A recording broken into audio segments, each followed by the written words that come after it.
wabarakatuh. Selamat siang dan salam sejahtera bagi kita semua. Kepada yang terhormat, Ibu dosen WOD Nur Ainun selaku dosen mata kuliah perilaku organisasi dan teman-teman kelas manajemen. Pertama-tama kita panjatkan puji dan syukur kehadirat Tuhan Yang Maha Esa yang telah melimpahkan rahmat dan karunia-Nya serta memberi kita kesehatan untuk melanjutkan presentasi siang ini. Kami dari kelompok 4 akan mempresentasikan materi kami mengenai power. Perkenalkan, nama saya Laude Muhammad Afar Rais, NPM 19J10034. Akan membahas poin pertama, yaitu pengertian definisi kekuasaan. Ada beberapa pengertian definisi kekuasaan menurut beberapa para ahli. Yang pertama, menurut Barbara Goodwin tahun 2003, pengertian kekuasaan adalah kemampuan untuk mengakibatkan seseorang bertindak dengan cara yang olehnya bersangkutan dan tidak akan dipilih seandainya ia tidak dilibatkan. Kedua, menurut Max Weber dalam buku Witchcraft und Gesellschaft pada tahun 1992, bahwa pengertian kekuasaan adalah kemampuan untuk dalam suatu hubungan sosial melaksanakan kemauan sendiri sekalipun mengalami perlawanan dan apapun dasar kemampuan, yaitu keegoisan dalam suatu kelompok. Jadi kita dapat mengetahui definisi kekuasaan, yaitu kemampuan yang dimiliki oleh seseorang untuk mempengaruhi perilaku orang lain sehingga orang lain bertindak sesuai dengan keinginan seseorang tersebut. Definisi tersebut mengimplikasikan sebuah persepsi tidak perlu diaktualisasikan agar efektif dan sebuah hubungan ketergantungan. Terima kasih kepada Saudara Afal yang sudah memberikan waktu untuk melanjutkan pembahasan definisi kekuasaan. Nah, saya di sini akan melanjutkan landasan kekuasaan. Landasan kekuasaan terdiri atas kekuasaan formal. Kekuasaan formal biasanya didasarkan pada posisi seorang individu dalam sebuah organisasi. Dan kekuasaan formal terdiri atas 3 bagian, yaitu kekuasaan koersif, kedua kekuasaan imbalan, ketiga kekuasaan legitimasi.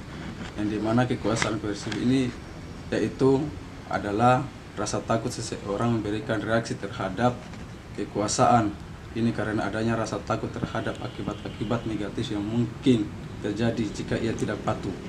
Yang kedua, kekuasaan imbalan. Kekuasaan imbalan biasanya kekuasaan orang yang akan memenuhi keinginan atau arahan orang lain, karena dengan sebuah demikian ia akan mendapatkan manfaat yang positif. Ketiga, kekuasaan legitimasi. Dalam kelompok atau organisasi formal, mungkin akses yang paling mudah ditemui pada lebih landasan kekuasaan adalah posisi struktural seseorang. Baik, saya akan melanjutkan materi dari Saudara Risman.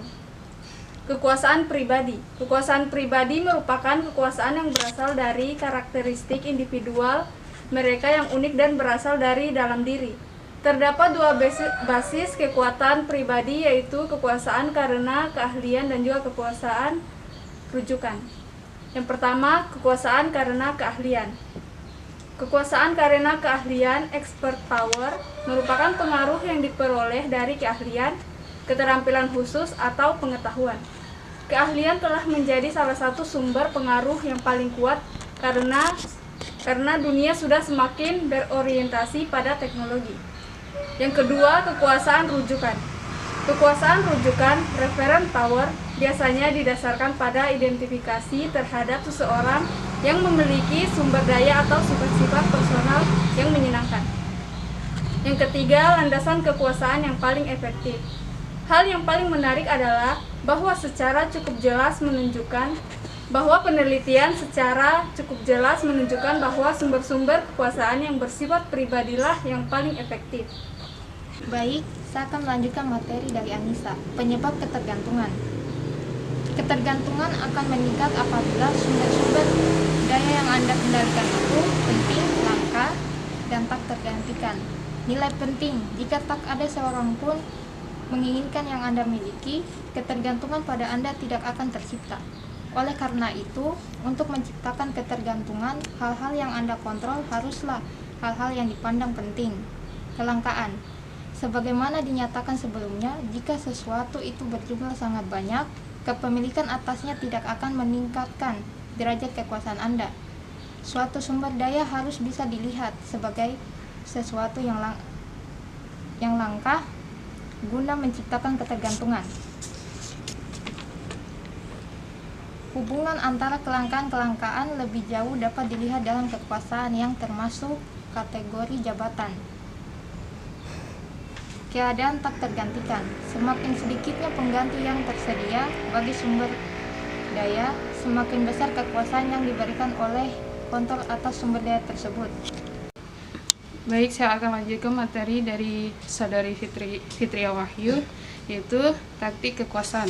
Taktik kekuasaan adalah suatu cara individu menerjemahkan landasan kekuasaan ke dalam tindakan-tindakan tertentu. Penelitian telah mengidentifikasi 9 macam taktik pengaruh, yaitu legitimasi. Legitimasi mengendalikan posisi kewenangan atau kekuasaan seseorang atau menekankan bahwa sebuah permintaan selaras dengan kebijakan atau ketentuan dalam organisasi. Yang kedua, persuasi rasional, menyajikan argumen-argumen yang logis atau masuk akal dan berbagai bentuk faktual untuk memperlihatkan bahwa sebuah permintaan itu masuk akal. Kemudian yang ketiga, seruan inspirasional, itu mengembangkan komitmen emosional dengan cara-cara menyuruhkan nilai-nilai, kebutuhan, harapan, dan aspirasi sebuah sasaran. Kemudian konsultasi itu meningkatkan motivasi dan dukungan dari pihak yang menjadi sasaran dengan cara melibatkan dalam mengambil keputusan atau memutuskan bagaimana rencana atau perubahan akan dijalankan. Kemudian tukar pendapat, memberikan imbalan atau hadiah kepada target atau sasaran berupa uang atau penghargaan lain sebagai ganti karena mau menanti suatu permintaan. Terima kasih. Baiklah, saya akan melanjutkan materi dari Rini Mariani. Yang keenam, seruan pribadi. Meminta kepatuhan berdasarkan persahabatan atas kesetiaan. Yang ketujuh, menyenangkan orang lain, menggunakan rayuan, pujian, atau perilaku bersahabat akrab sebelum membuat permintaan. Yang kedelapan, tekanan, yaitu dengan cara menggunakan peringatan, tuntunan tegas, dan ancaman. Yang kesembilan, koalisi, meminta bantuan orang lain untuk membujuk sasaran atau target, atau menggunakan dukungan orang lain sebagai alasan agar si sasaran tersebut setuju. Beberapa taktik tersebut umumnya lebih efektif daripada yang lain. Secara khusus, kebanyakan bukti menunjukkan bahwa persuasi nasional, seruan inspirasional, dan konsultasi cenderung menjadi cara yang paling efektif. Sebaliknya, tekanan yang lebih sering menjadi bumerang dan paling tidak efektif diantaranya ke-9 taktik itu. Kita juga dapat meningkatkan kemungkinan keberhasilan Anda dengan cara menerapkan lebih dari satu jenis taktik pada saat yang bersamaan atau secara beruntun, sepanjang pilihan-pilihan taktik Anda itu selaras. Baik, terima kasih. Saya akan melanjutkan materi dari Elizabeth. Poin 4, politik dalam organisasi. Dubrin pernah menyatakan, politik organisasi merujuk ke pendekatan peningkatan informasi untuk memperoleh kekuasaan melalui cara-cara yang luar bersati kerja dan keberuntungan. Politik di sini dimainkan untuk mencapai kekuasaan, baik secara langsung ataupun tidak langsung. Sedangkan Robert juga mengatakan bahwa politik organisasi pada dasarnya berfokus pada penggunaan kekuasaan untuk mempengaruhi pengambilan keputusan dalam sebuah organisasi, atau berfokus pada perilaku-perilaku untuk melayani kepentingan diri sendiri yang bukan merupakan tugas atau arahan dalam organisasi. Rikal L. Duff juga mendefinisikan politik organisasi sebagai kegiatan yang melibatkan kegiatan memperoleh, mengembangkan dan menggunakan kekuasaan dan sumber daya lainnya guna mempengaruhi pihak lain serta menambah hasil yang diharapkan tatkala terdapat ketidakpenentuan ataupun ketidaksetujuan seputar pilihan-pilihan yang bersedia. Politik organisasi merupakan suatu kemampuan untuk mendefinisikan peta kekuasaan di dalam organisasi, siapa yang dominan dan pembuatan keputusan. Baik, saya akan melanjutkan materi dari saudari Wode kita, politik dalam organisasi, serta aspek-aspek yang hidden di dalam organisasi, yaitu 1. Dimensi perilaku politik. Dimensi perilaku politik memiliki 6 bagian. Yang pertama, otonomi pekerjaan.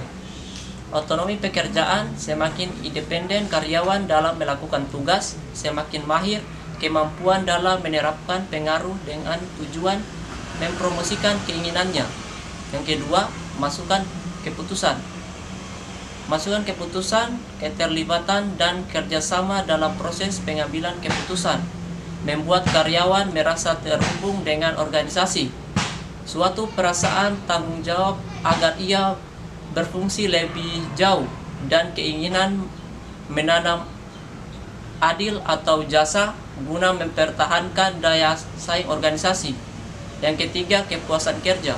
Kepuasan kerja adalah semakin puas seorang karyawan, maka semakin ia percaya pada organisasi berikut seluruh proses di dalamnya, sehingga ketersaingannya dari pekerjaan jauh berkurang. Keempat, status dan prestis pekerjaan adalah status dan prestis pekerjaan berhubungan dengan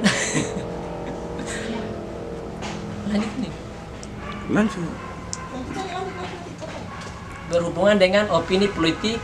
Semakin besar keinginannya untuk mengekspresikan opini, protes dan secara aktif mengutarakan ide-ide yang ia sukai. Kelima, hubungan kerja. Hubungan yang dekat di antara satu individu dengan individu lainnya di dalam lokasi kerja akan membawa pada merembeskan pandangan satu sama lain di dalam organisasi, di mana terjadi adaptasi persepsi, sikap dan perilaku politik mereka. 6. Oniomisasi.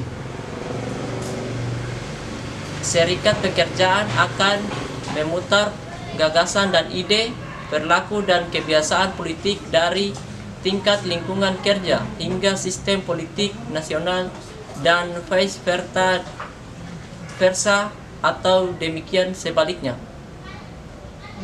Baik, saya akan melanjutkan materi dari Fajar, 2. Praktik politik dalam organisasi. Secara deskriptif, beberapa teknik yang dipakai oleh para aktor adalah sebagai berikut. 1. Membentuk koalisi dengan pihak yang lain untuk meningkatkan dukungan dengan sumber daya. 2. Menciptakan suasana, seremoni dan simbol untuk membentuk suatu persepsi dan perilaku orang sesuai dengan peran dan fungsinya. 3. Mentransformasikan kepentingan kita menjadi kepentingan pihak lain dengan mengubah persepsi dan tindakan pihak lain. Memperluas jumlah pemain yang terlibat dalam suatu isu yang menjadi kepentingan kita untuk mendapatkan perhatian yang lebih luas. Poin kelima, etika berpolitik dalam organisasi. Pembahasan suatu politik organisasi tidaklah lengkap tanpa berbicara tentang etika berpolitik dalam organisasi. Pertimbangan etis haruslah merupakan suatu kriteria pengontrol dalam perilaku politik untuk mempengaruhi pihak tertentu. Etika merupakan standar moral apakah suatu perilaku baik atau buruk menurut norma masyarakat. Perilaku politik yang etis adalah suatu perilaku yang bermanfaat untuk individu dan organisasi. Sedangkan perilaku politik yang tidak etis adalah perilaku yang bermanfaat untuk individu tetapi melukai organisasi. Baik, terima kasih. Saya akan menyimpulkan semua materi yang telah dibahas oleh teman-teman saya sebelumnya. Kesimpulannya yaitu, kekuasaan atau power biasanya mengacu pada kemampuan yang dimiliki A untuk mempengaruhi perilaku B, sehingga B bertindak sesuai dengan keinginan A. Definisi tersebut mengimplikasikan sebuah potensi tidak perlu diaktualisasikan agar efektif dan sebuah hubungan ketergantungan. Kekuasaan formal biasanya didasarkan pada posisi seorang individu dalam sebuah organisasi. Kekuasaan formal dapat berasal dari kemampuan diri sendiri untuk memaksa atau memberi imbalan atau dari wewenang formal. Terdapat 9 taktik pengaruh, diantaranya legitimasi, persuasi nasional, seruan inspirasional, konsultasi, tukar pendapat, seruan pribadi, menyenangkan orang lain, tekanan, dan koalisi. Ketergantungan akan meningkat apabila sumber-sumber data yang dikendalikan itu penting, langka, dan tidak tergantikan. Perilaku politik merupakan kegiatan yang tidak hanya dipandang sebagai bagian dari peran formal seseorang dalam organisasi, tetapi yang mempengaruhi atau berusaha mempengaruhi distribusi keuntungan dan kerugian di dalam organisasi. Baik, terima kasih. Itu kesimpulan dari pembahasan dari teman-teman saya. Baik, itulah presentasi dari kami mengenai power dan politik dalam organisasi. Apabila ada salah kata, mohon dimaafkan karena manusia tidak luput dari kesalahan.